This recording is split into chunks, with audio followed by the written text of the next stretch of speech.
ವೀಕ್ಷಕರೇ, ರಾಹುಕೇತು ದೋಷ ನಿವಾರಕ ಕ್ಷೇತ್ರ ಹಾಗೂ ಕಾಳಸರ್ಪ ದೋಷ ನಿವಾರಕ ಕ್ಷೇತ್ರವೆಂದೇ ಈ ಆಲಯ ಪ್ರಸಿದ್ಧಿಯನ್ನ ಪಡ್ಕೊಂಡಿದೆ. ಸ್ವರ್ಣಮುಖಿ ನದಿಯ ದಡದಲ್ಲಿರೋ ಈ ದೇಗುಲಕ್ಕೆ ಹೋದ್ರೆ ಮನಸ್ಸಿಗೆ ನೆಮ್ಮದಿ ಸಿಗೋದು ಮಾತ್ರವಲ್ಲ, ಇಲ್ಲಿನ ಶಿವನ ಮಹಿಮೆಗೆ ನಾವೇ ಶರಣಾಗತರಾಗಿ ಬಿಡ್ತೀವಿ.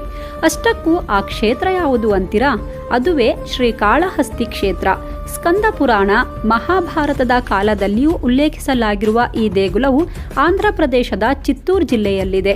ತಿರುಪತಿಗೆ ಅತ್ಯಂತ ಸಮೀಪದಲ್ಲಿರುವ ಈ ಕ್ಷೇತ್ರದಲ್ಲಿ ಪರಮೇಶ್ವರನು ಕಾಳಹಸ್ತೇಶ್ವರನಾಗಿ ಪೂಜಿಸಲ್ಪಡ್ತಾ ಇದ್ದು, ಈ ಕ್ಷೇತ್ರವು 3 ಪದಗಳ ಸಂಯೋಜನೆಯಿಂದ ರೂಪುಗೊಂಡಿದೆ. ಶ್ರೀ ಎಂಬ ಪದವು ಜೇಡ, ಕಾಳ ಎಂಬ ಪದವು ಹಾವು ಹಾಗೂ ಹಸ್ತಿ ಎಂಬ ಪದವು ಆನೆಯನ್ನ ಸೂಚಿಸುತ್ತಿದ್ದು, ಶ್ರೀಕಾಳಹಸ್ತಿ ಎಂಬ ಹೆಸರನ್ನ ಹೊಂದಿದ್ದ ಈ 3 ಪ್ರಾಣಿಗಳು ಶಿವನನ್ನ ಭಕ್ತಿಯಿಂದ ಪೂಜಿಸಿ ಈ ಕ್ಷೇತ್ರದಲ್ಲಿ ಮೋಕ್ಷವನ್ನ ಪಡೆದವು ಅಂತ ಹೇಳಲಾಗುತ್ತೆ.